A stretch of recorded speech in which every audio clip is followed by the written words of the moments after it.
Good morning, my dear students. How are you all? Hope you all are fine. This is our maths class. We are going to start with maths for grade 4 with chapter 11. Name of the chapter is Shapes.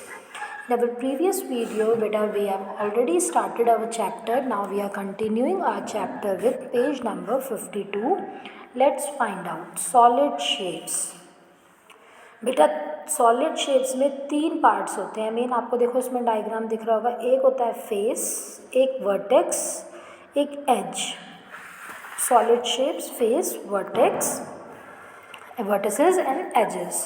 You have already learned the names and attributes of different solid shapes. Solid shapes आपने पढ़ी होंगी बेटा, cube, cuboid, cone, cylinder, sphere. Faces 6 होते हैं उसके, edges 12, vertices 8। इसी तरह से आप इनका भी लिखोगे। Let us learn to draw the solid shapes on grid. Solid shapes I think सबको बनानी आती होगी। तो ये ग्रिड पे देखो इन्होंने बना के स्टेप 1 पहले हमने एक स्क्वायर बनाया, फिर स्टेप 2 किया, फिर ये and final step 4। Okay, come to next. Based on this there is let's try 5। This you will do it by your own.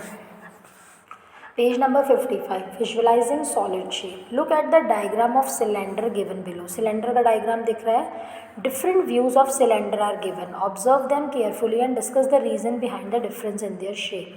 Top view क्या है बेटा? Circle है। Side view देखें तो rectangle है, front view भी rectangle है। Look at the different views of cuboid. अब cuboid में front view अगर हम ये देखते हैं तो ये rectangle है, ये top view square आ रहा है, side view भी rectangle है। The top view is the view from the top of an object. किसी भी ऑब्जेक्ट के ऊपर का जो व्यू होता है उसे है top view. Side view is the view from side of object, side से। That side can be left और राइट, कुछ भी हो सकती है। Front view is the view from the front of object. देखो कार में दिखा रखा है इन्होंने टॉप व्यू, ये साइड व्यू हो गया और ये फ्रंट व्यू हो गया। Okay, based on this there is let's try 6। इसमें आपने क्या करना है? Look at the box carefully and draw. आपने उसमें टॉप व्यू, फ्रंट व्यू और साइड व्यू ड्रॉ करना है। Okay, next is solid shapes and net. Suman and her friend want to play snake and ladder but the dice is missing. अब snake and ladder खेलना है। Snake and ladder के लिए dice तो compulsory है ना बेटा। Can you make dice for them with paper? A dice look like a cube. अब क्यूब की तरह दिखता है डाइस, तो हम उसको बना सकते हैं।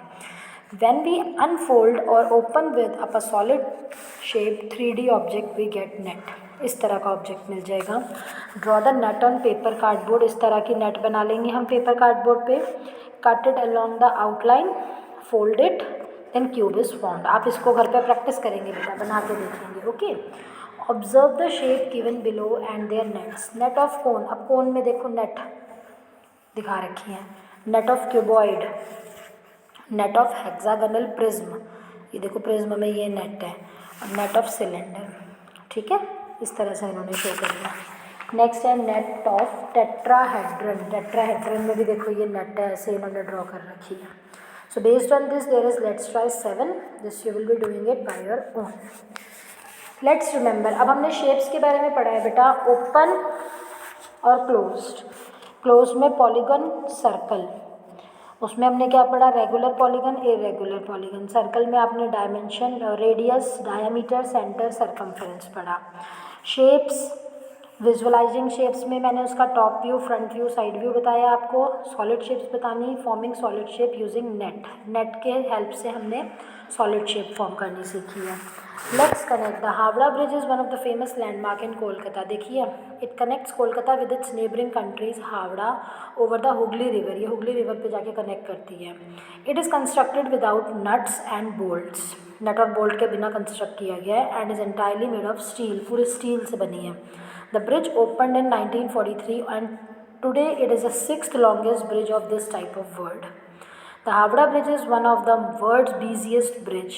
It handles about 1 lakh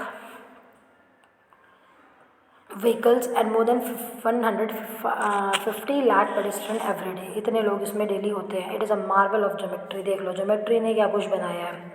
Okay, so next is weak air. Anthony Raj worked in the corporate sector for several years before he learned about indigenous architectural technique. He became fascinated by them and looked his dream to build eco-friendly home in India. Indigenous architecture use local construction material, वो local material use करते हैं. This technique involve minimum use of cement, मतलब cement कम से कम use करेंगे. Steel, paint. Use of electricity for cooling is minimized. It is eco friendly. Okay, so by this we have completed our chapter. That's all for today. Thank you. Have a nice day. Bye.